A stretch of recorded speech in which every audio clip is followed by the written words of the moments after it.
good morning, and a very happy Wednesday. Welcome back to another product webinar with Exxon Health.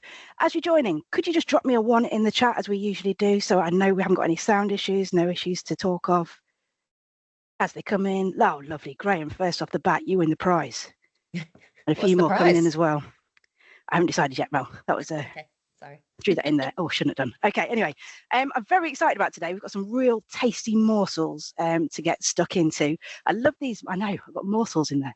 I love these mid-year reviews because it's an opportunity for you to hold us to our promises and for us to make some more as we look ahead to the closing 6 months of the year. So get ready, fingers over the keyboard for question time. Usual bit of housekeeping though before we get started. Firstly, to say the call is going to be recorded for prosperity and sharing. So you're not going to miss a thing if you need to drop off at any point. Second of all, we love the questions, especially Mel. So please feel free to drop those in the chat as we go. We've got a lot to get through today, so we probably won't get to them till the end, but we will make some time at the end, hopefully. For those that don't know, my name is Lucy Glynn, Community Manager here at Exxon Health. With me today, you'll like this one. You're not going to say it again. The queen of big promises, our very own head of product, Melissa Lato. How you doing, Mel? Oh, I was great until I got called the Queen of Promises. Like, that's scary. Thanks for that, Liz. Well, this is a big one for you. This is a big one for you because back in February, we put you on the spot at Best Practice London, didn't we? We got it all on film and we asked you what the year ahead looked like for Surgery Connect. You were up to the challenge. We shared the video on socials recently. So if you haven't seen it, you can do. We've got a shameless plug now for our LinkedIn, Twitter, YouTube. Where else can you find us? Facebook. But pop along, have a look and see what she said. But in that video, you promised us the following. You said patient callback enhancements were on their way. You said phone bar V7 was on its way. Personalized caller routing, check and cancel, the Academy, and of course, the Access Optimization Program. In a nutshell, Mel, where are we at with all of this stuff? Did Exxon deliver? Yes, well, I'm hoping we did. So let's crack on. So patient callback. So this is the enhanced services. That was the first thing that I talked about, is live. It's been live for a couple of months now. I think we went live in May. Just being reminded by the stat in front of me. So the difference is that we have not only enhanced it so we can announce the dual call positions at the beginning before they enter the callback. It can also be selected in the call itself, and we've added in a free SMS, so it doesn't cost the surgeries any money to send a patient a monitor so they can see we're in the queue. But I think the best thing about that is that you can configure the message. So this little text here, hopefully you can see it on my screen and my mouse swinging around in circles, to signpost them to other sources. So you can say, getting a prescription, go to the NHS app, or use our online consultation if you're waiting to book an appointment, or any other route you might want to put them down. I think it's pretty amazing that even this little cancel button, the little stat down here, so 3,329 callbacks were cancelled using this cancel button. So this was a split over 332 practices. So, not quite as big a number as it sounds once you split it down, but it's still, go on.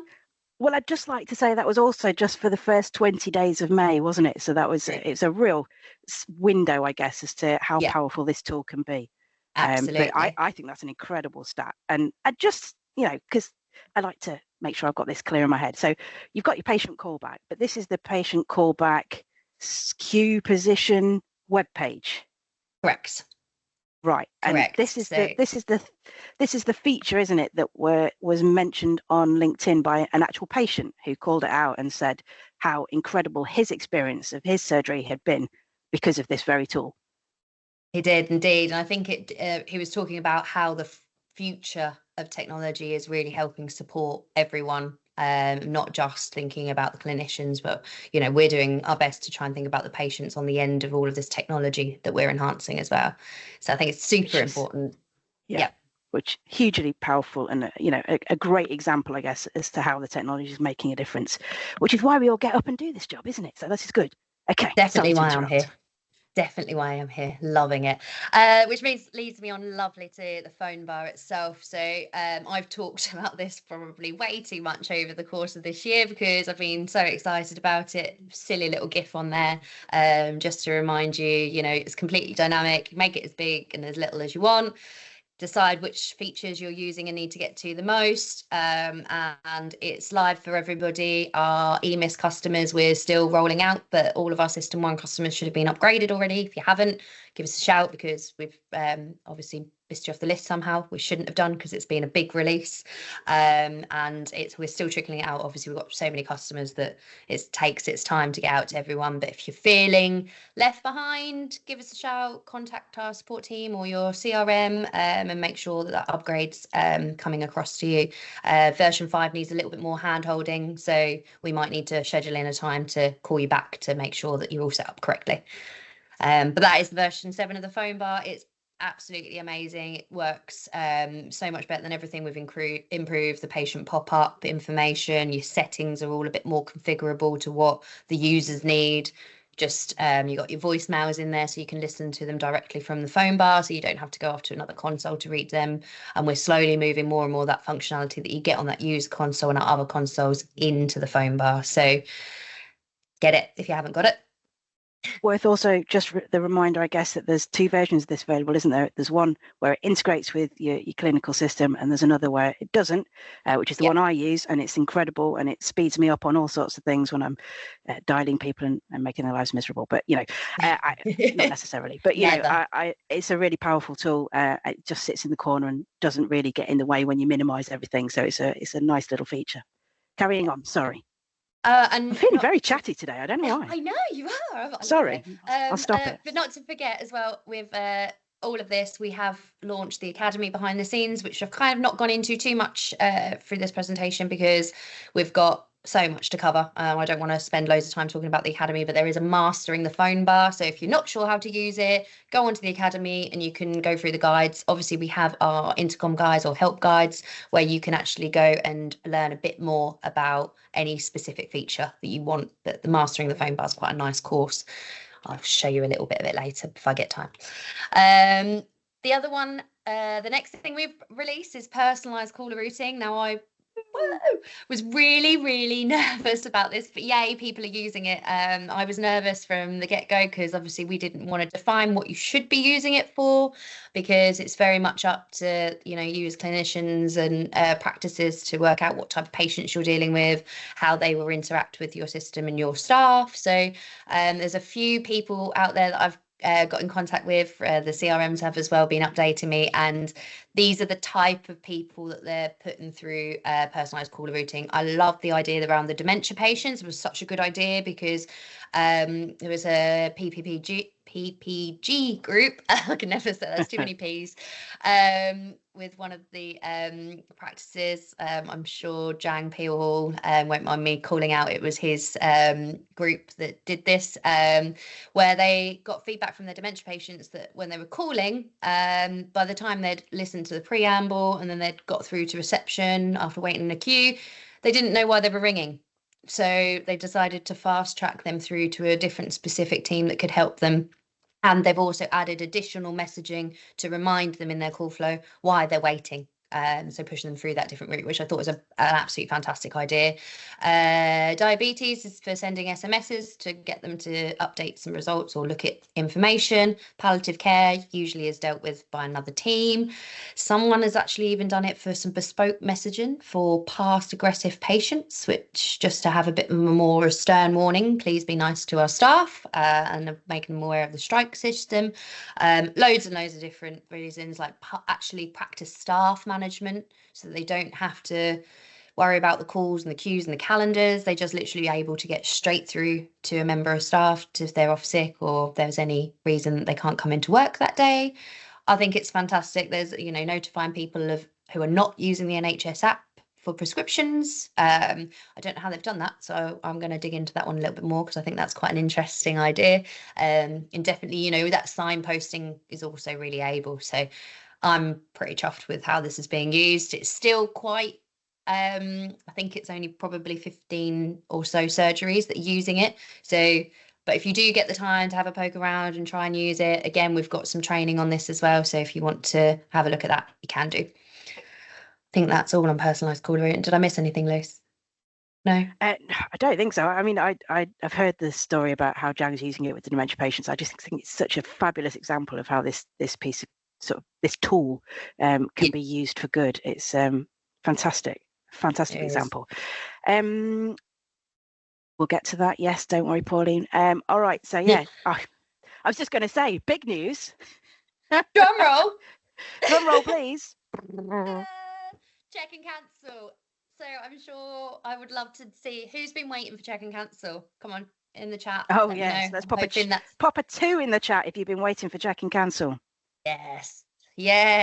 Plenty of people. It's right, don't break the system. That's fantastic. So check and cancel as of today is live for all our EMIS customers. So we have an academy course that we've launched as well to help you get to know it, understand how to set it up, and really ensure that it's working right for you.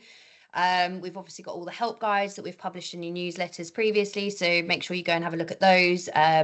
Make sure you've got your setup correctly with EMIS as well. If there are any integration issues with EMIS, we've actually had a few of those. I don't know if David from Homewell might be on here, might not be on here, but there was some information that, oh, I know, I'm so sorry, I've just read that question. I'll come back to it in a minute, Stacey. Oh, throw me off because I feel sorry.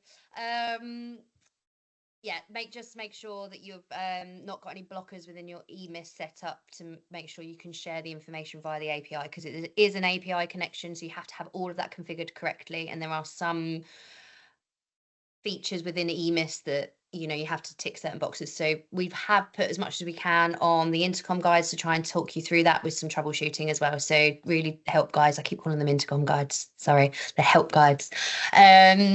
So yes, but that is now live for all of our EMIS customers. And just to come to Stacey, we are trying to get it up and running with System 1. We are still waiting for access to the API that we need to be able to integrate with System 1. I don't have a timescale of when we're going to be that access at the moment. It needs to go through the IM1 process. So as soon as it is through, I will update everybody. So do watch this space. I'm doing everything I can to try and unblock that, but it's just taking a bit of time because there's quite a big process that sits behind it. Should we just go on to a couple of these for check and cancel? So does check and cancel still work when we're closed? Yes, it does. That's why we've done it via an API, so it can be open at all times. So you can have it as an out of hours service as well as a in hours service. Have you got an ETA on quick filing telephone calls for System 1? Yes. Well, an ETA, no, but we have had new conversations just this week to be able to see if we can get that turned back on again. And I think it's helped with quite a few of you mentioning that you want to be able to file those. So we're working with System 1. It was volume within their clinical system that they were concerned about, so they've had to go away and do some review on that. So as soon as that's unblocked, we will then be able to turn that back on again. ETA is not clear at the moment, but I don't think it will be more than a couple of months. That's I'm going to wish I didn't say guesstimation. that. Guesstimation, we'll call it. That's my guesstimation, indeed. Right. Yeah. So check and cancel, sorry, just to call out as well, we've actually launched some improved reporting about that. That will be available and going live from Thursday. So tomorrow, that's tomorrow. But obviously you guys need to be able to set it all up and everything and get it going. So the reporting coming later doesn't matter too much, hopefully. So, and then just a little reminder that all the notifications and everything are automatically set up. You just have to tick some boxes, but the SMSs are chargeable. So make sure you're aware that if you're turning them on, they are a chargeable SMS. But I would recommend that you do turn them on for the cancellation piece, because if somebody's accidentally done it or wasn't expecting to cancel that particular appointment, at least they get a reminder in the SMS that that's what they've done, so they can call back in should they not have wanted to do that. So it's just a little bit of a sort of nod to it's kind of good practice to have that on if you can. Okay, Well, I've got one other little slide just to let you know about the academy. So just, you know, it is there, the feature training, so you can go on, log on. I've stuck this slide in this morning, so Lucy's like, where the hell did that come from? Sorry. But it just, you know, we've got the mastering the phone bar, the check and cancel, and the patient callback enhancements are all in there as a feature training. So go on and do that training just so you can familiarize yourself with how it works, which leads into the academy. There's some information on there around the academy as well. One more question's just popped up. Will SMS cancel go via the NHS app if patients have notifications enabled, i.e. no charge to the practice? Great question, Rennie. Really great question. So we've when we were at a show, I don't know when the show was, maybe 2 months ago, can't even remember what show it was. I think it was Rewired. We actually went and spoke to the NHS app team to see if we can start signposting people to that. The issue we have is the clinical system, as far as I'm aware, doesn't have a flag in it to say they are using the NHS app. So if it does, and someone can tell me, then we can definitely do something with that, because we should be able to query the system to say, use the NHS app, and that will actually help us unblock that potentially going forward. So fantastic. Any feedback, any information, let me know. You can hunt me down pretty much anywhere, so go for it. She's really easy to catch as well, guys. All right, this is exciting. Well, there's a heck of a lot of development work that's happened over the last 6 months. Loads of piloting, excuse me, lots of customer feedback, etc. Change requests. The list goes on. But it is only June, so the big question: what lies ahead for the next 6 months? What have we got to look forward to, and what can we rake you over the coals for come December? Yeah, well, I'm really, really, really excited about the next 6 months. We've got some fantastic enhancements going through. I'm just firstly really proud of the Exxon team and everybody that's been involved with all of my piloting over the last 6 months. We couldn't have done that without you. So just a really big thank you to anybody who's been involved in the pilot and all of your ideas and suggestions that have come in. It's really lovely to get that support. Oh, thanks, Liz.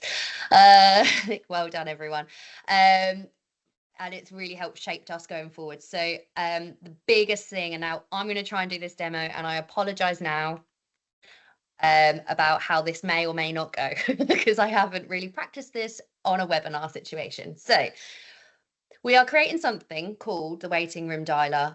I don't specifically like the name for it, so if anyone wants to come up with something different, then go for it. But what we're aiming to do is try and automate all those clinician calls where you're trying to attempt all of the information that's sorry, I've said information because I saw an Accurex bit pop up on my chat. I'm going to hide that so it doesn't distract me and let Lucy read those.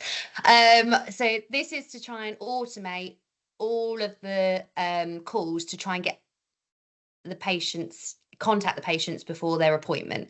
So at the moment, there's a lot of GP time that's been burnt with trying to get hold of people because they don't answer the phone, or they just missed the call, and they call back reception, then you try again, and you play this, you know, back and forth situation. So what we're doing is we're creating something with the ability to call ahead and try and pop that patient in a waiting room, hopefully for not too long, so that they can then be answered as soon as the GP or clinician is done with the previous patient. So I'm going to just go straight into this demo. Don't laugh at me if I click the wrong button. This is a prototype demo. So again, your feedback is really, really valued at this point. So please, you know, pop it in the chat. Ask questions as we go. I won't answer them as I go because I am going to lose myself on the flow, and I've even got a pointer to remind me where to click because I will forget. So this is the waiting room dialer. So you know it as hopefully those who are using the phone bar will know it as the appointment screen that we currently use. I know of quite a few of you using this and really like it. So what we've done is we've tried to integrate the waiting room dialer into this process so that you can just start the waiting room dialer as an automated tool to support you during your session. So you start the waiting room dialer. This will only be available for people who have opted into it. So we haven't decided how that's going to work at the moment. We're still planning that out. So the waiting room dialer, once active, you'll notice that you get these little radio buttons down the side, which says these are going to be contacted automatically by the waiting room dialer. But we also have a configuration setting. So this allows you as a clinician to specifically decide how many people you want to call ahead. And that can be up to 3. So, we'd suggest 2 is probably quite a nice number, because if you fall behind, you can, catch up, and then you don't have someone holding in the waiting room for too long. But that's completely up to you. Most surgeries, as far as we're aware, have like a 3-strike call process. So you might want to only do 2 automated calls, or you might want to do 3. So say if you do 2 automated calls, you can do an attempt time between each call. So call 1 happens, we wait a minute, 1 minute, and then call 2 happens. If you wanted to do 3, you could then potentially say, okay, so attempt 2, I'm going to wait 3 minutes, and then attempt 3, I'm going to wait 8 minutes, 10 minutes, whatever you see fit before the next call is then made. So these are the settings that completely configurable. I would suggest that you keep it quite low on the numbers and the timings just to start off with while it's in play. But again, your feedback on this would be really valued. So then you usually are quite aware of your patients within a surgery, and you might think, we're going to recommend that the first patient that you do that manually. So don't start it on the first patient. You give them a call manually, because otherwise you're going to just sit there waiting for the waiting room to start the calling process. It doesn't feel right.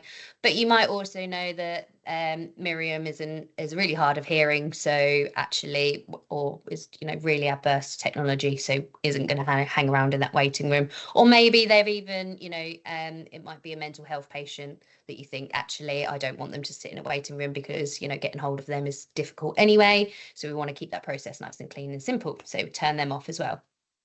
So on deciding what you want to do, you will be able to drag and drop these in any order as well. So if you're aware that maybe Peter needs to be called earlier, you can drag him earlier, because I know sometimes these call lists are just put in with times, but they're not the times that you tend to stick to. On pressing play, it will start the dialing attempt. So as you can see here, this is now the waiting room dialer is now trying to call Jean. In the meantime, I'm going to contact Helen. So let's give Helen a call. So now we're calling Helen. We can see that Jean has now landed in the waiting room. I've been on the call, let's say 3 minutes to Helen. I mean, this is all very much prototypes. So there's nothing really happening here. We can see Jean is waiting in the waiting room. I can see that I've tried Guy once and he didn't answer. So now we're dialing again for their second attempt. And then Peter will be my next person in the list that the machine will then call. When I hang up that call, I can then answer the call for Jean. I mean, we just made up these minutes. We're not expecting someone to wait in a waiting room for 11 minutes. I think that'd be a bit crazy, but you can, it depends on how you start it, how it's working, and what you've configured to how long those timings end up being. So I could literally click the call button and that will answer the call, and Jean will be there and you'll be able to say, thanks for waiting, and then crack on with your consultation. You can see that Guy has now been added into the waiting room. So he's now waiting, and you know that your next person's up, and Peter is now being called because he was next on your list. So you can see it's really working through its process. It's doing everything manually. So all of those calls that you'd be trying to do in the meantime aren't, part of your, hopefully, relieving that time and pressure from the day. So again, I can see that with answering Guy, and we're on the third attempt for Peter now. We haven't had to get hold of him on his second, so now we're on the third attempt, and because we've answered Guy, Beverly's now being called. So you can see that Miriam got skipped in that situation because we've turned her off. Now, if you didn't want this to happen, you could have paused it at any time to say, hang on a minute, I don't want any more dialing because I want to call Miriam before I dial any more, because I know Miriam's going to be a difficult call, or it's going to be a bit longer than her allocated time slot. You can do that at any point, pause it, and it will stop doing the dialing. It will just keep the people in the waiting room if they're there, or it will stop the dialing. So hang up that call. The nice bit that I think about this is we've actually now going to be writing back to the clinical system. So I can see here, Guy, he didn't answer one. He did answer the second one. I've had a consultation with him, so I can then mark his appointment as finished. So we've put this decision in the hands of the clinicians, because we could do it automatically off the back of the call, but we don't know if the call has actually been successful and if you've got what you wanted out of it, or they could have cut off halfway through. We don't know that information. So we've decided to leave that final decision of whether the call's finished or not in the clinician's hands. And the same with Peter. We weren't able to contact Peter. We can see that he missed all of his 3 attempts. So we can either decide to contact Peter again separately, give him one more try, or we can just say he didn't attend. So we mark them as did not attend. And that's essentially the process. So I'm hoping that that was pretty clear. I don't have any more clicks I can go through.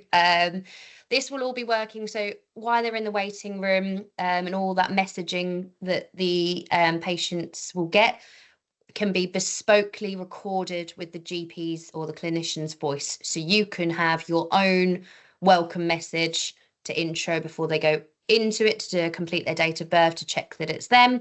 And then any messaging that you get in the call flow itself can be either the GP's voice, or you can use our text-to-speech functions as well. So it's going to be completely configurable for the person that's using it. So we're trying to make it as personalized as possible, so people don't get that automated voice and go, well, what's this, and hang up, because we're trying to really think about how, you know, the patients interact with it as well as yourselves.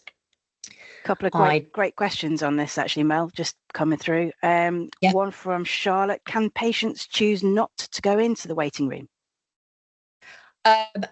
Not at the moment. We haven't thought about that, but we could put an option in. I think if you were using it as a practice when you're booking your slots, maybe it could be something you put on your slot notes, which you can see, which will then allow them to opt them out of the waiting room process, would be our suggestion at the beginning. It makes it quite complicated if you're turning it on, but patients are opting it out. And then how do we flag that to you? And then what happens to them? Does it just take them off as a toggle? I'd love to have more information about how you'd like to see that work. Great question, and food for thought. Graham, do you know what would happen if the initial automated call hits the patient's voicemail? Does that call sit in the waiting room? No, it won't. So we will, because it has to go through a date of birth check to be able to confirm that the patient's there. So if they don't confirm it's there, it sits as a unable to contact attempt to the patient, or that they've answered and they've hung up. I think we are looking at a way to detect if it went to voicemail or not, but we're still working on trying to get that. Obviously, this is very much prototype at the moment. Brilliant. Great answer and great questions. Predictably, we are coming to the end of the call, and I know you've got a couple of things left to show us. Yep. So I think we'll push on, but if you need to drop off at this point, don't worry, everything will be recorded and we will send it out at a later date in an email to you. I've got 2 whole minutes. I can get through this in 2 minutes. I can talk then I shall really shut up. quickly. Go for it. Right, are we ready? So the other thing that we're working on is photo requests. So at the moment, obviously, we do photo requests, and that is, you know, it's working really well. And I know AccuRx are kind of not doing it, and people are moving, like, things are changing in that world, in that space. So one thing we notice is people are sending a lot of requests out, not necessarily viewing the photos. So we're creating what we're calling in is a communications inbox, which will then have your photo requests coming into this inbox, which will be accessible via the phone bar. But it will also be able to show what you've sent, so requests you've sent as well as what you've received. So you've got a full audit track on, you know, how many you're sending out and how many patients are potentially just ignoring it or are getting back to you. This will lead on to other things within the communications box. So this is where I'm quite excited about it, because we're going to try and move a lot of those windows and pop-ups that you get on the phone bar into one concise space, so that you know exactly where to go for everything. We're even thinking about moving the active patient contact history into this communications box as well. So it's really clear that you can see all of the actions or pending requests for a specific patient, file them to the record, etc., through this communications box, should you want to move things around. Also with the ability to click to call from here as well. So, but the really, really, really exciting piece is we are looking to add transcription and summary into this communications box because it felt like it was the right place for it to go. So we're going to start off with voicemails. So we will be looking at your moving your user and your group voicemails into here and then translating those. Did you laugh at the text? Sorry, I didn't. I laughed at the excited face or the shocked face that popped up. I didn't see who did it, but whoever it was, you made me chuckle. Thank you for that. Okay, I missed it. Sorry. It's half past, and I think that was it. Fantastic. Well done. Oh, and right on time. Would you believe it? No, Any probing questions? We've got another question from Patrick. Are you able to input different numbers as with some telephone appointments, patients will be using different numbers? I think that's going back to the patient waiting room dialer. Yeah, so if you need to contact them a different number that's not in their contact list, then you would need to opt them out of the automatic dialing process. We haven't actually worked out how we could pick the number up because it tends to be put in the booking notes when they've asked to be called from a different number. So we can't pick up anything from them notes to click to dial at the moment, apart from a click to dial in from the notes. I mean, that sort of made sense, I think. I mean, I understood it very clearly. Another question from Graham, I think, is actually more of an observation, which is a good one. Is it possible to have a section in the support portal on the web page that shows what known bugs, issues are being worked on and potential release dates, so I can save time not raising tickets for known problems? Yes, it's not a bad idea. We have moved to using our help pages for our release notes. So I'm going to be looking at trying to get something that we can publish on there if we're working on anything specific. So it will be more of a on the help pages rather than the support portal, because the support portals, you know, it's quite limited in that it's there to raise tickets. It hasn't really got anywhere where I can store some information and update it easily. Whereas the help pages we have full control over and can publish things in nice formats. And there's a nice idea. alert to that, isn't there, on your, is it on the phone bar? Yeah. It's on all the consoles. There's little alerts. So if we've updated anything in the news or any information, you do get a little red dot on your console, which is from the little help bubble. Fantastic. Tara says, is the inbox shared or user specific for photos received? So photos received is user specific because you actually state who you want the recipient of those photos to be when you're sending a photo request. But you will be able to see if you've requested it for someone else, you'll be able to see that as well. So your request sent. Okay, makes sense. Final question, it comes from Stacey and she's picked me to the post. I wanted to know, and so does Stacey, when is the communication part of the phone bar available? Give me times, give me dates. Oh, well, I'm glad you're excited about it, Stacey, to be honest, because I wasn't sure how that was going to land because it was very much like I wanted to do it and I haven't really asked many people about it. So the photo part of the communications box will be our first release, and I'm aiming for that to be at the beginning, I'm going to say middle of August because it hasn't gone, I'm going to get it through testing. So mid-August. So not too long to wait for that, actually. We try not to do too many releases during the summer holidays as well, because we realised that you guys aren't necessarily around. So we're trying to get it in as soon as possible. But it might fall into September, but depending on whether people are available to pilot it.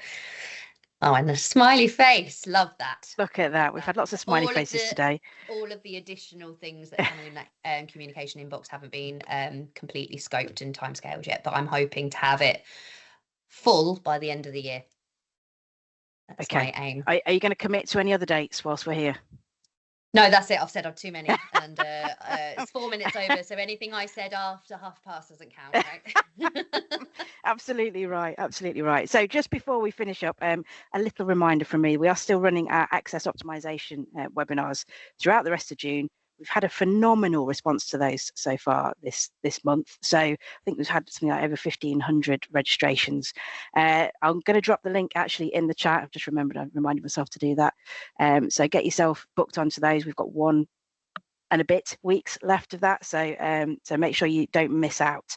That's it from us today. We're a little bit over time, so apologies for that, but we do hope you've enjoyed it. We thank you for all of the interaction and participation. We really appreciate that. If you'd like any further information on anything we've talked about, don't hesitate to get in touch with your client relationship manager or of course the training team. We'll make the recording available to you in the next couple of days for all registered attendees, so you're not going to miss anything. We'll do it all again next month with any luck, so take a breath, take it all in. Have a good rest of June, and we will see you in July for more. Thanks everyone. Brilliant. Thanks everyone. Bye.